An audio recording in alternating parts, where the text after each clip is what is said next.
l'enregistrement. Voilà. Et donc, Franck, je te donne la parole pour nous traiter ostéochondrie disséquante du genou, de l'enfant et aussi une partie de l'adulte. Si Exactement. Merci Philippe. Bonsoir à tous. La définition de l'ostéochondrite disséquante, c'est une altération idiopathique de l'os sous-chondral qui peut entraîner une instabilité, voire une séparation du fragment osseux et du cartilage articulaire adjacent avec un risque d'arthrose ultérieure. Alors, il y a des termes et on préférera utiliser le terme FIS ouverte ou FIS fermée au lieu des termes juvéniles ou adultes qui peuvent porter à confusion. Et de la même manière, s'agissant du traitement, on parlera de perforation transarticulaire ou rétroarticulaire plutôt que rétrograde ou antérograde. C'est relativement fréquent, 1 pour 1000, surtout des garçons. Entre 10 et 19 ans, cette maladie n'existe pas avant l'âge de 6 ans. C'est surtout à l'occasion de sport. La région anatomique la plus atteinte, c'est le genou, et au sein du genou, c'est le condyle fémoral médial, suivi en fréquence du condyle latéral, puis la rotule, enfin la trochlée, et de manière assez exceptionnelle, le plateau tibial. Histologiquement, il s'agit d'un clivage. Je vais allumer le pointeur. Un clivage, on le voit très très bien ici sur cette carotte qui a été prélevée dans la lésion. On voit le cartilage articulaire, l'os appendu au fragment libéré, et là ça correspond au reste de l'épiphyse. L'interface ici peut être de l'os trabéculaire sain, de l'os nécrotique ou un fibrocartilage qui fait qu'on peut assimiler cela à une pseudarthrose d'une fracture. Voilà la même carotte en coupe histologique. Donc, on voit le cartilage articulaire ici, la zone de clivage et l'os spongieux épiphysaire. Donc, dans cette zone d'interface, il y a un tissu fibreux avec une réaction éosinophile, un cal ostéochondroïde de réparation, ce qui me faisait faire un parallèle avec une fracture pseudarthrosée, et des remaniements inflammatoires réactionnels. Alors, la physiopathologie, le facteur qui est communément admis, c'est le facteur microtraumatique. En particulier au condyle médial, il y a un conflit avec l'épine tibiale antérieure qui vient donner des coups de boutoir sur ce condyle interne, en particulier lors des activités de saut, d'impact répété et de torsion. C'est le travail qu'on avait fait à partir d'IRM avec Étienne Cavaignac. Et on avait pu montrer que ces patients ont une échancrure intercondylienne qui est plus étroite, avec une épine tibiale qui est de plus grande taille, justement en rapport avec la largeur de l'échancrure. Voilà ce qui image mes propos lors d'une reconstruction du LCA qui a été retirée ici. On voit cette épine-là qui vient en contact intime avec la région lésée du condyle médial. Ces patients, ils ont aussi une insertion plus basse du ligament croisé postérieur. Je dois pouvoir activer la vidéo. Voilà. Lors d'une arthroscopie pour une ostéochondrite disséquante, on voit en fait que chez ces patients-là, le croisé postérieur va très très loin en bas, en arrière, ce qui peut aussi jouer un rôle de conflit. Un autre argument, c'est la localisation postérieure, très en arrière sur les condyles, chez les receveurs au baseball, tels que représentés ici. Enfin, au condyle latéral, l'ostéochondrite disséquante, elle est quasi systématiquement associée à la présence de ménisques discoïdes, comme on le voit ici, ce qui confirme qu'il y a bien un problème de conflit et donc microtraumatique. Il y a 3 présentations cliniques, soit une découverte fortuite, c'est-à-dire que la maladie est asymptomatique et on le découvre à l'occasion d'un trauma en général, une douleur mécanique à l'effort, en particulier la course, avec un retentissement fonctionnel qui est souvent très modéré. Ou alors, 3e cas plus rare, une douleur quasi constante avec gonflement et blocage, ce qui signe une ostéochondrite instable avec souvent un fragment qui est libéré ou qui est en voie de l'être. Il est à noter que l'atteinte du condyle médial se voit plutôt chez des patients qu'un morphotype en varus et en valgus pour l'atteinte du condyle latéral. L'examen clinique il doit être méthodique, un examen complet du genou pour justement s'assurer que c'est bien cette ostéochondrite qui est responsable des symptômes. Il y a peu de tests spécifiques. L'objectif de l'examen, c'est de retrouver la douleur qui doit être reconnue par le patient comme celle responsable de son problème. On peut appuyer sur les condyles à différents degrés de flexion et de la même manière, on peut palper les facettes rotuliennes en cherchant à déclencher la douleur ou bien réaliser le test de Wilson que je vais vous montrer dans un instant qui est spécifique de la localisation au condyle fémoral médial. Donc, passivement, on amène le genou à 90 degrés de flexion, on tourne le pied vers l'intérieur, on étend le genou passivement, ce qui déclenche la douleur. La même manœuvre, mais avec le pied en rotation externe, est complètement indolore. Le test de Wilson est relativement spécifique de l'ostéochondrite disséquante. L'imagerie commence bien sûr toujours par une radiographie de face, de profil et de Schuss ou défilé rotulien en fonction de la localisation. Il faut savoir que dans 15% des cas, c'est bilatéral. Ici, sur la radio, on voit cette ombre ici, là, cet aspect lithique qu'on retrouve aussi de profil ici. Alors bien sûr, il y a une classification radiographique qui a été décrite par Bedouel lors de sa conférence d'enseignement de la Sofcote en 88. Je ne vais même pas la décrire parce qu'elle est compliquée et elle n'est pas que radiographique, il y a des implications aussi de constatation péropératoire. Une nouvelle conférence à l'occasion du symposium 2005, un peu plus récent, avait proposé une classification simplifiée en trois types. Le type lacunaire, que je vous avais montré sur la diapo précédente, un type nodulaire en place et enfin nodulaire déplacé, où on voit cette espèce de cacahuète là qui est séparée de sa niche. Mais l'imagerie, la radiographie va montrer d'autres choses. Elle va montrer la présence d'un cartilage de croissance, c'est-à-dire qui va permettre de classer en maladie FIS ouverte, apprécier aussi grossièrement le volume de la lésion, mais aussi parfois des signes de dégénérescence éventuelle, plutôt chez les adolescents les plus âgés, voire les adultes jeunes. Vous voyez ici une forme extrêmement sévère d'atteinte du condyle latéral avec une quasi-amputation de la partie la plus postérieure et déjà des signes dégénératifs. L'IRM, c'est le meilleur examen, bien évidemment, qui existe, mais elle ne doit pas être systématique. Elle est indiquée dans les stades les plus évolués, c'est-à-dire nodulaires en place et déplacés, pour des surfaces importantes, à partir de 11 ans pour une fille, à partir de 13 ans pour un garçon, et bien évidemment, en cas de résistance à un traitement orthopédique pendant plus de 6 mois. Il y a des éléments techniques spécifiques pour obtenir les meilleures informations. C'est pour ça qu'il faut orienter son radiologue sur ce que l'on recherche. On ne fait pas la même IRM à un genou ligamentaire et un genou porteur d'une ostéochondrite disséquante. Voilà un exemple sur une coupe Coro en T1. On voit l'hyposignal qui correspond à la lésion ici du condyle médial. Là, une coupe sagittale en T2 FATSAT où on voit la lésion et l'œdème périphérique qui apparaît en hypersignal.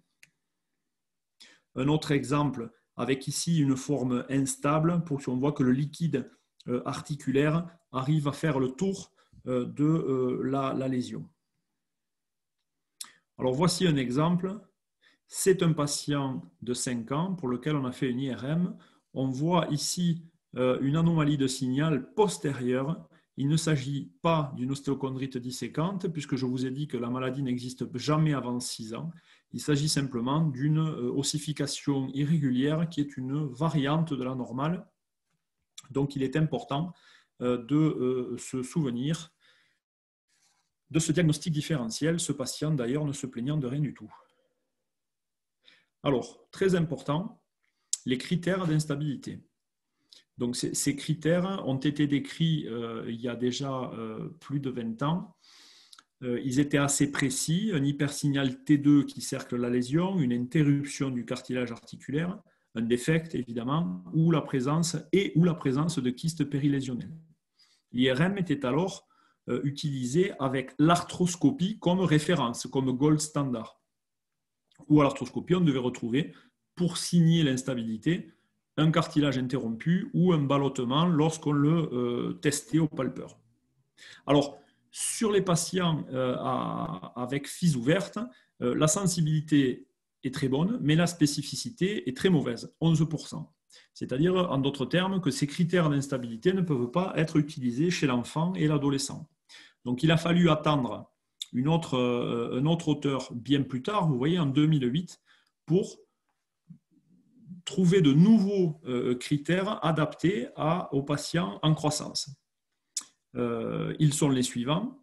L'hypersignal encerclant la lésion doit être de même signal que le liquide articulaire environnant. Vous en voyez un exemple ici.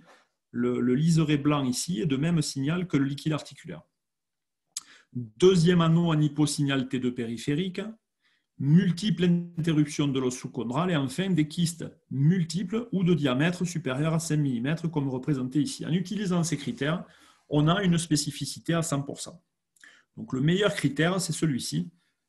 C'est quand on a cet aspect-là d'hypersignal entouré de part et d'autre d'un hyposignal, ce que l'on appelle le signe du cookie Oreo, puisque ça a exactement le même aspect que vous voyez que ce biscuit très sucré et très prisé des enfants.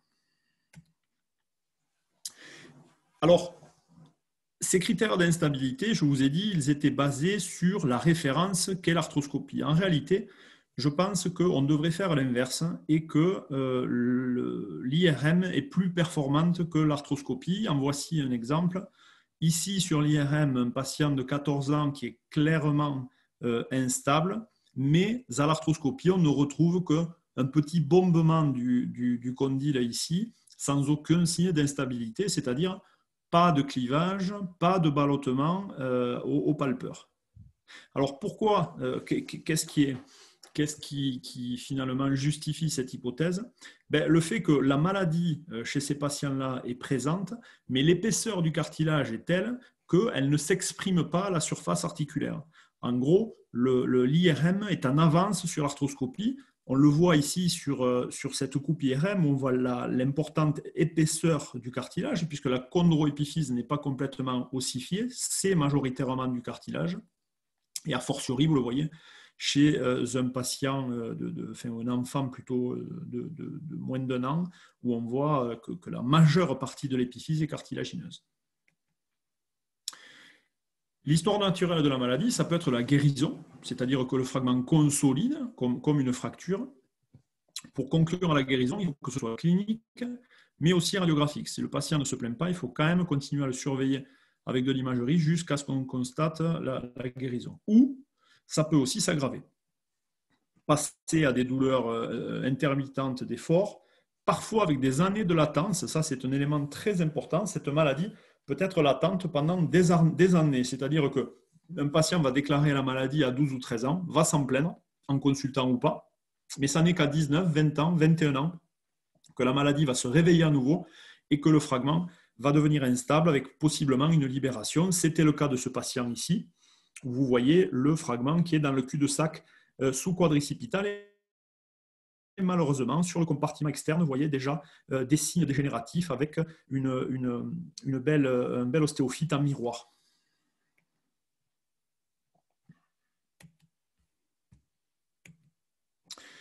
Les facteurs pronostiques.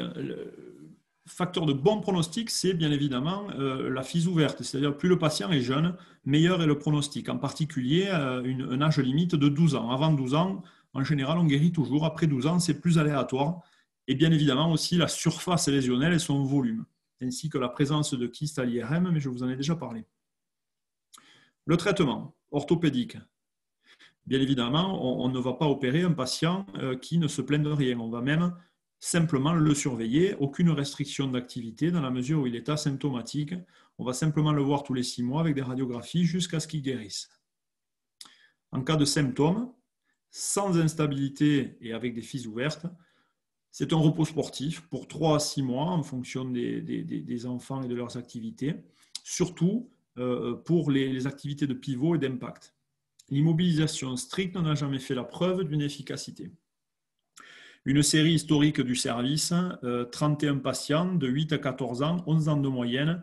Ils avaient quasiment tous guéri à 8 mois de recul moyen avec simplement du repos. Si la douleur persiste après 6 mois de repos, c'est une indication chirurgicale. Il ne faut pas attendre pour proposer le bon traitement, puisque plus il est précoce, plus le pourcentage de guérison est important. Le traitement chirurgical, il commence toujours par un temps arthroscopique pour l'évaluation, c'est-à-dire l'inspection, avec différents aspects qu'on va coter. Aspect de boule de billard, c'est-à-dire normal, une ombre, telle que je vous l'ai montré sur la diapositive tout à l'heure, un pli dans le tapis, c'est-à-dire qu'il y a une espèce de marge entre la lésion et l'os, le cartilage adjacent, une porte fermée, c'est-à-dire qu'il y a une fissure mais ça ne bouge pas, une trappe qui est imagée ici, c'est-à-dire qu'on arrive à soulever le clapet bien sûr, et enfin un cratère si le fragment a été libéré. Donc, de haut en bas, c'est de plus en plus grave. Et parallèlement à ça, on va faire la palpation qui va permettre, je vous l'ai dit, de confirmer qu'il s'agit d'une forme stable ou instable si on arrive à la faire bouger ou pas. Généralement, on va trouver une lésion instable à partir de l'ombre. Parfois, l'ombre, le fragment peut balloter ou pas. Dans le traitement chirurgical, il faut toujours s'assurer qu'on a tout le matériel nécessaire, en particulier pour pouvoir faire une greffe à mosaïque. Il faut aussi au préalable informer le patient et sa famille qu'on a vraisemblablement à faire telle technique chirurgicale, mais qu'en fonction de l'évolution depuis le dernier examen, on peut être conduit à faire un traitement plus lourd dans le même temps. Il vaut mieux différer le traitement si on n'est pas outillé plutôt que faire un traitement qui est suboptimal pour le patient. Alors on commence par les perforations. C'est le geste qui est réalisé le plus fréquemment. Il y a généralement une confusion entre ces perforations transchondrales et ce qu'on appelle les perforations de Pridey. Ça n'a rien à voir. Les perforations de Pridey, c'est quand on a une lésion avec un os à nu, c'est-à-dire au CRS 4, on va essayer de faire saigner l'os pour recréer du fibrocartilage. Là, ça n'a rien à voir. On a du cartilage, on veut le perforer pour créer des micro-canaux pour revasculariser cet os nécrosé au fond de la niche qui ne cicatrise pas spontanément. Donc, ça n'a vraiment rien à voir. Les perforations sont indiquées de façon isolée pour les ostéochondrites stables, je le répète, qui ne guérissent pas au bout de 6 mois de repos.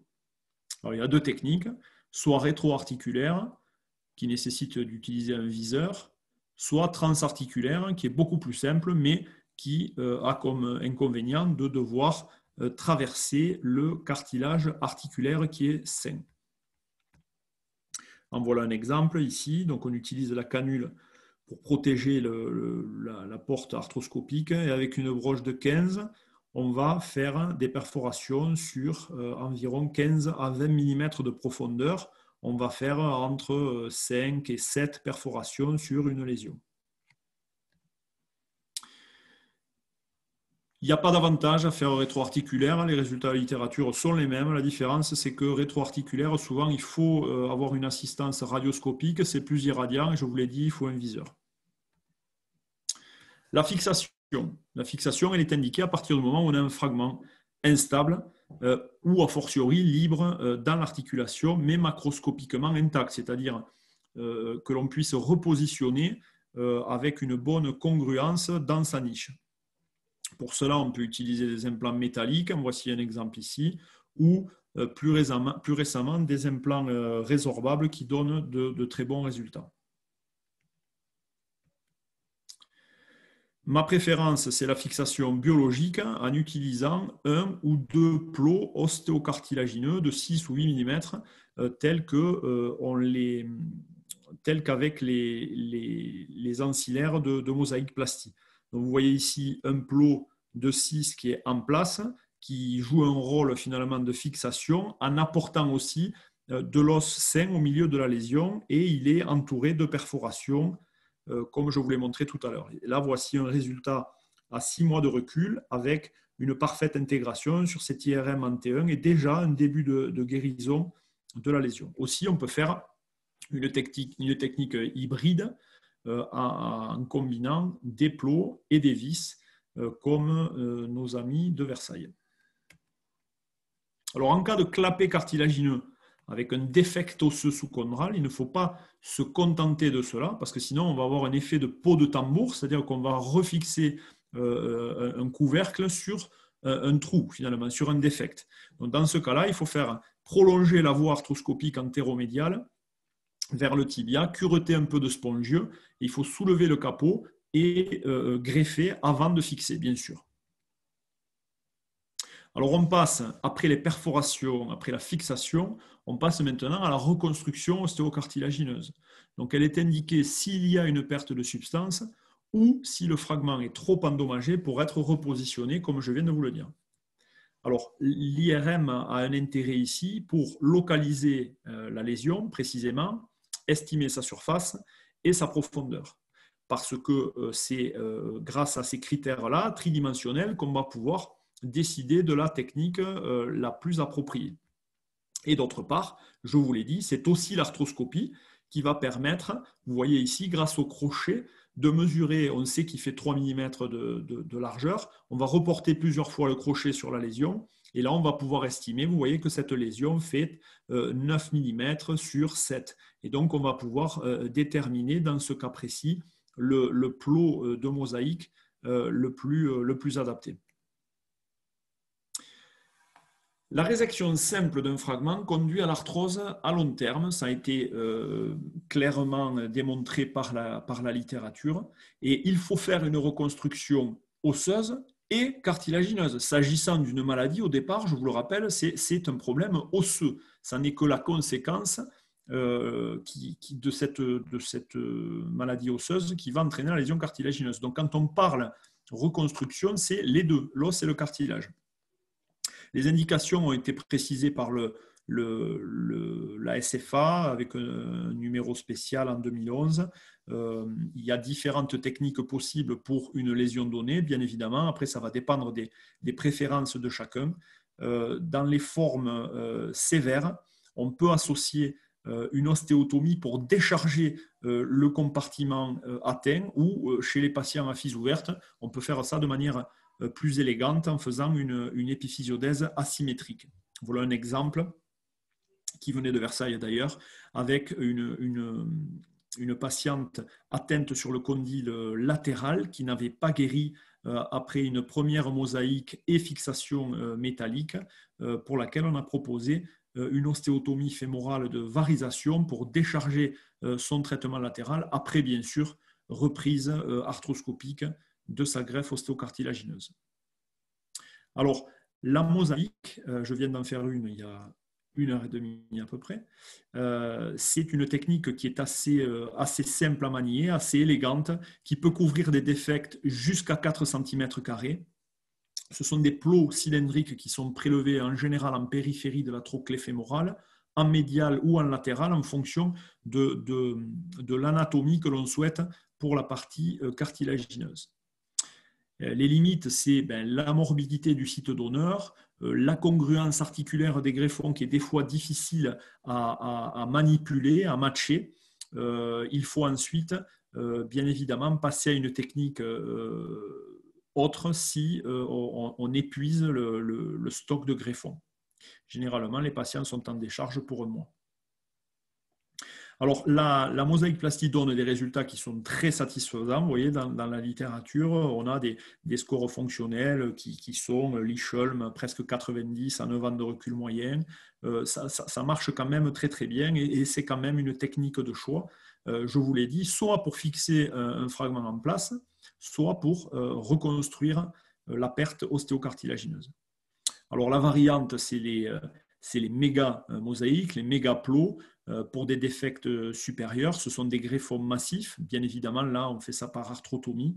Et on fait soit un prélèvement sur le condyle postérieur, soit on peut aussi utiliser des allogreffes sur le même principe, des allogreffes fraîches dont il faut bien sûr pouvoir disposer. Donc là, fort heureusement, c'est des formes plus rares. Enfin, les microfractures, je les ai abordées tout à l'heure pour bien différencier celles-ci des perforations transchondrales. Les microfractures, elles sont extrêmement simples. On les associe aux perforations, c'est pareil. Microfracture avec un pic ou une perforation, c'est le même principe. C'est pour des défects jusqu'à 4 cm². C'est très simple. Ça donne des bons résultats à court terme, mais qui se dégradent très vite. Déjà à 5 ans, les résultats sont dégradés. C'est pour ça qu'on doit les réserver à des atteintes en zone non portante, donc typiquement pour la fémoro-patellaire et en ce qui me concerne, pour des pertes de substance d'1 cm² au maximum. L'AMIC, c'est encore une autre technique possible qui fait appel à une membrane collagénique. Je ne vais pas le détailler parce que ce n'est pas le propos. Les greffes de chondrocytes, bien sûr. Alors, ce papier est extrêmement précieux parce que c'est une étude d'abord prospective, mais aussi et surtout avec des résultats à 30 ans. Et donc, très simplement, vous voyez sur ces courbes de Kaplan-Meier, à gauche, c'est la survenue d'arthrose et à droite, c'est la mise en place d'une prothèse totale de genou. Donc, vous voyez qu'en noir, c'est l'ablation simple d'un fragment. En rouge, c'est une perforation, une fixation. Et en bleu, ce sont les patients reconstruits. Bon, il n'y en avait quasiment pas. Mais on voit très bien que l'absence d'arthrose ou la survie de l'articulation est bien meilleure lorsqu'on a fait un traitement chirurgical et qui n'est pas une ablation simple, c'est-à-dire conserver le fragment ou le greffer.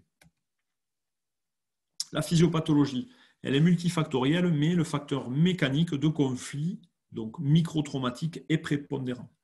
L'IRM n'est pas systématique, puisqu'on a toujours certaines difficultés à accéder à l'IRM. Le jour où ce sera aussi simple qu'une radio, bien sûr, on pourra se permettre de le faire. Donc, il faut la réserver aux formes traînantes, résistantes au traitement orthopédique et aux patients les plus âgés, c'est-à-dire filles après 11 ans et garçons après 13 ans. Les signes d'instabilité IRM, il faut les connaître. Il faut demander les bonnes séquences aussi à son radiologue. Et à mon avis, c'est le meilleur indicateur du traitement chirurgical. Je base mes indications sur l'IRM avant l'arthroscopie. Et le repos sportif permet la guérison de la majorité des ostéochondrites pour les patients jeunes avant 12 ans.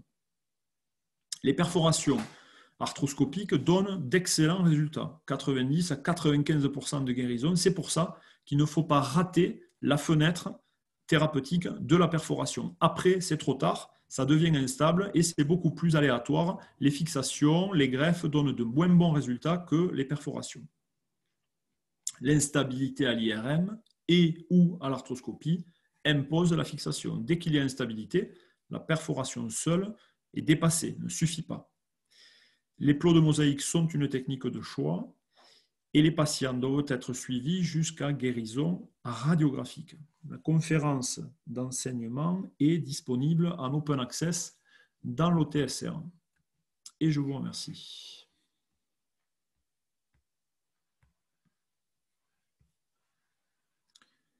Philippe, ouais. Voilà, c'est bon. Attends, on va remettre un arrière-fond plus agréable. Et nous allons lancer le débat. Donc, j'espère que chacun a prévu des questions. Vous êtes arrivés petit à petit, donc certains n'ont pas vu le début.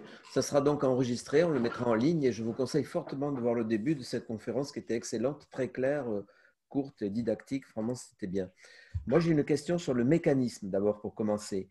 Tu l'as associé beaucoup à un facteur mécanique et tu as prononcé le mot de fracture, de pseudarthrose. Mais est-ce que ce n'est pas aussi un peu une nécrose? Parce que ça ressemble à une nécrose. Ce double interligne, cet aspect que tu appelles en cookie, là, c'est-à-dire une double ligne de démarcation, on l'a aussi dans les nécroses. Il y a un séquestre et ça évolue un peu comme une nécrose. D'abord, un moment où ça se passe mal et puis après, il y a ou non une fracture, un détachement. Ça ressemble un peu au mécanisme de nécrose quand même. Oui, oui, non, c'est juste, hein. Je pense qu'il n'y a pas de, il y a un continuum finalement entre les deux entités, hein, parce que autant la zone, l'os appendu au cartilage articulaire et peut-être de nature histologique assez saine, autant l'interface est généralement un tissu osseux nécrotique fibreux, je le disais. Anne Brochet, gentiment, avait fait quelques études histologiques pour moi, pour ma conférence, et qui peut être apparenté à des remaniements que l'on trouve dans une pseudarthrose de fracture. Mais oui, oui, il y a une partie nécrotique, en effet, oui. Ça ressemble, oui. Dans le traitement, tu as cité Judée sans savoir. Tu as dit qu'on améliorait quelqu'un qui n'a pas mal, ce n'était pas la peine de l'opérer. Et la grande phrase de Judée, c'était on n'améliore jamais quelqu'un qui ne se plaint pas. Et ça, c'est très important en chirurgie, quelle que soit la localisation. Oui, après, malheureusement, ça ne s'applique pas toujours en pédiatrie parce qu'on propose parfois, nous, des traitements qui sont préventifs à des enfants qui sont en général, qui ne se plaignent pas toujours, quoi. Et vous avez vu, à une époque, on faisait beaucoup d'ostéotomie, de dérotation, et les enfants ne se plaignaient pas, et maintenant on en fait moins. Il semble que ça se passe bien quand même. Donc, Ouais, c'est surtout après, qu'on avait compris, entre autres grâce à Cahuzac, qu'il fallait attendre plus longtemps avant de décider d'une chirurgie parce qu'il y avait souvent une évolution qui était spontanément favorable. oui. Après, tu nous as dit que c'était le sport. Euh, En fait, ça se passe souvent après 11 et 13 ans. Donc, il y a un rapport avec la puberté quand même, peut-être. Et je pose cette question parce que l'épiphysiolyse aussi survient à la puberté. Donc, il semble qu'il faudrait diminuer les activités sportives intenses au moment, l'année de la puberté. Qu'est-ce que tu en penses? Bah, je pense que c'est peut-être un raccourci Trop vite. peut-être un peu trop simpliste, j'ai envie de dire. C'est pas exactement la même physiopathologie quand même. L'épiphysiolyse survient à un moment où le cartilage de croissance est en voie de fermeture, c'est-à-dire il n'est pas complètement fermé évidemment, sinon le clivage ne pourrait pas se produire, et il n'est pas épais comme celui d'un enfant de 8 ou 9 ans, où il est suffisamment solide. Donc en fait, il y a une fenêtre là où le cartilage va bientôt se fermer et où il est vulnérable. Et donc associé à ça, il y a bien évidemment des prédispositions anatomiques, des rapports cervico-céphaliques particuliers, la rétroversion acétabulaire, bien évidemment, a fortiori la rétroversion cervicale. Donc ça c'est une première chose. Après, l'ostéochondrite disséquante, c'est un peu différent parce que pour moi, c'est une pathologie de conflit à proprement parler, je vous l'ai dit, enfin, s'agissant du condyle médial qui représente bien sûr l'immense majorité des localisations, c'est vraiment une pathologie de conflit à tel point que ça m'est arrivé de raboter un petit peu l'épine médiale sous arthroscopie parce que je pensais que ça pouvait faire partie. Alors, il n'y a rien de publié encore, mais je l'associe plus, je l'apparente plus à un conflit, par exemple fémoro-acétabulaire, puisque c'est quand même une des pathologies connues de votre service, qu'à une épiphysiolyse. Et après, quant à restreindre les enfants, non. En plus, on ne peut pas se permettre de faire ça aujourd'hui. Quand on voit un jeune, un garçon par exemple de 15 ans qui joue au Stade Toulousain, on ne va pas lui dire ralentis parce que tu as la puberté. Je veux dire, les gens ils vont nous traiter de fou, quoi. Il ne fait pas de sport en 15 ans, il n'en fera plus jamais. Après, pour le traitement, tu nous as parlé de forage, de fixation, de greffe osséochondrale. Tu as cité, mais sans le développer, les greffes cartilagineuses de chondrocytes. Oui. C'est le traitement moderne depuis au moins 15 ans. Ça vaut cher et je ne sais pas trop ce que ça vaut. Qu'est-ce que tu en penses?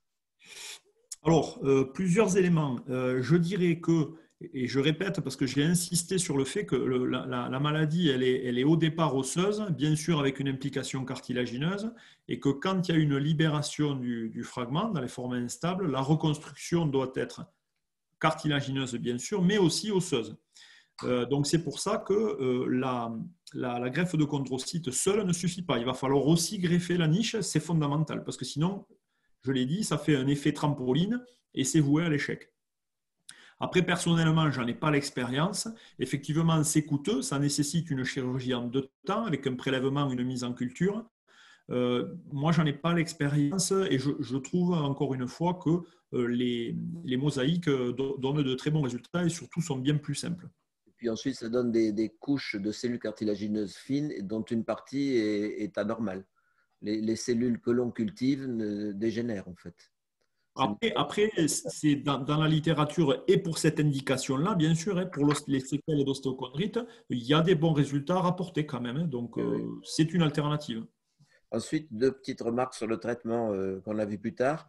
Tout d'abord, tu nous as montré une ostéotomie de valgisation, de Varisation. varisation fémorale dont la plaque était médiale. Il me semble que ça aurait été mieux de la mettre latérale parce que la plaque doit être du côté des tensions en laissant l'autre côté en compression. Mais bon, c'est juste une petite remarque. Et ensuite, C'était juste une planification. Hein, elle n'avait pas été opérée. Parce que... oui, oui, je sais, elle était opérée à Paris, mais c'est pour ça qu'on peut le dire, et, au sud de Paris.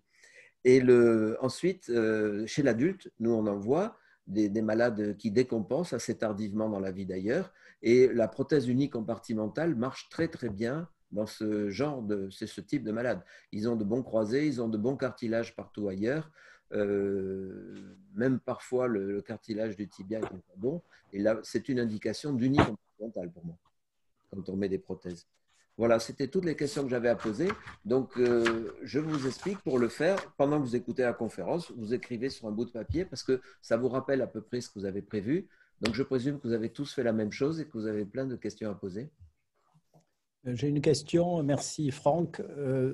Une remarque et une question. Une remarque, tu as cité le papier historique du service, Jérôme Saldegauzy. Je crois qu'il y avait Christian Mansata en suivant, d'ailleurs. C'est juste. Hein. Il me semble que le délai de guérison était 18 mois et pas 8 mois. Mais moi, je l'avais repris à l'occasion de la conférence. Après je ne suis pas infaillible. Il est possible que je me sois trompé, mais… Il me semble que 8 mois, c'est court pour une guérison. C'est juste. Hein. Je suis capable de le vérifier en direct. Hein. Et pendant que tu vérifies, une question. Y a-t-il une place pour le PRP dans le traitement des ostéochondrites? Non. Il me semble que Gorka faisait des PRP, non? Moi, j'ai jamais rien vu. Moi non plus, j'ai jamais rien vu, non. Donc c'est pour ça. Après, peut-être de la chirurgie un peu expérimentale de la part de certains, mais en tout cas, à ma connaissance, rien d'encadré et rien de très scientifique. Si on voulait faire des PRP, il faudrait le voir comme une nécrose. C'est-à-dire qu'il ne faudrait pas l'injecter dans l'articulation. Parce que quand on a une nécrose de hanche, on injecte. Et c'est ça, c'est juste. Un forage du condyle allant jusqu'à la nécrose. C'est périlésionnel. Oui. Voilà, ça peut être dans les formes où le séquestre est stable.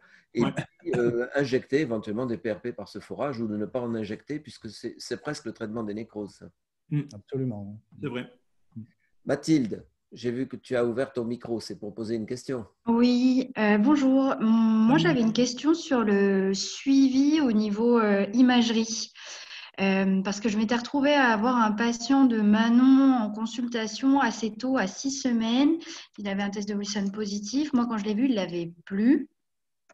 Il avait eu sa première IRM et je me suis demandé à quel moment on refaisait des IRM. Et c'est vrai qu'on n'en parle jamais vraiment. Et est-ce qu'il y a des deadlines, par exemple tous les 6 mois, ou est-ce qu'on fait en fonction de l'évolution du patient? L'IRM, pour moi, c'est pas un outil de surveillance. L'IRM, on l'a fait lorsque le patient est symptomatique.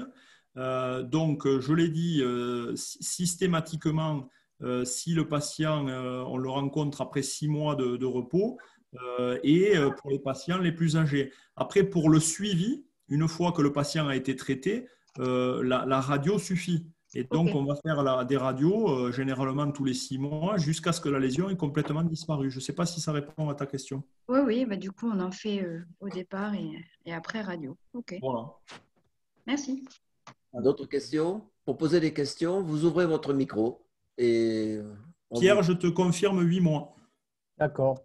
Je 18 mois, je pensais que c'était plus long. Ouais. Non, après, je suis pas infaillible, mais je peux te… Non, mais si tu l'as sous les yeux. Non, mais tu l'as aussi sous les yeux. Maintenant, regarde, c'est ici, là. C'est pas mal, ça, ce système. 8 mois. J'aime bien. La preuve. Voilà, la conclusion. Oui, mais c'est en anglais, on n'est pas sûr que c'est ça. Oui, tu as raison. Ouais. Tu as raison. D'autres questions? Allez-y, parce que c'est quand même, comme il l'a dit en introduction, ce n'est pas rare. que ce soit chez l'adulte ou chez l'enfant, on en voit. Ça se voit, l'épaule, Pierre? Ça existe, l'ostéochondrie de l'épaule? Alors, ça peut se voir à l'épaule, mais l'articulation du membre supérieur où ça se voit le plus, c'est le coude, en fait. Ah, explique. C'est le condyle latéral. Donc, il y a souvent un contexte traumatique. Donc, ça a été décrit par les anglo-saxons chez les jeunes joueurs de baseball. D'ailleurs, ils dénominent ça le Little League Elbow, parce que ça correspond à la pratique un peu excessive de ce sport chez les jeunes. Et ça se voit aussi chez les jeunes gymnastes qui font beaucoup d'hypersollicitation de leur coude, notamment chez les filles. Donc, c'est plutôt sur le condyle huméral. Plus rarement, c'est sur la tête radiale ou la trochlée. Voilà. Et puis, le traitement répond à peu près aux mêmes indications. C'est particulièrement fréquent sur la tête humérale, mais chez le chien. C'est une pathologie extrêmement fréquente en quadrupède. Oui, mais plus précisément chez le chien, avec un traitement des formes instables par arthroscopie. D'ailleurs, j'ai des vidéos là, et c'est assez troublant parce que c'est exactement le même problème que nous sur les condyles fémoraux. Chez l'adulte, il y a quelques cas, pardon, chez l'humain, il y a moins d'une dizaine de cas décrits. Et nous, on avait décrit avec Jean Cani là, le traitement arthroscopique chez un adolescent. Là, on l'avait paru dans le JBJS américain. Ça. D'autres questions? Plus rien? Bon, bien, Franck, franchement, c'était très, très intéressant, surtout que tu avais un petit peu oublié, tu l'as fait à la dernière minute et c'était encore mieux. On te remercie tous beaucoup. Faut pas le dire. Pas pour les questions. Ça fait plaisir de se voir. Oh, mais on va voir le temps. Il y a grève des anesthésistes qui dure un temps fou. Oui. Chacun porte sa croix. Nous, c'est les infirmières. C'est les anesthésistes. Après, on changera si vous voulez. Allez, au revoir tout le monde. Au revoir.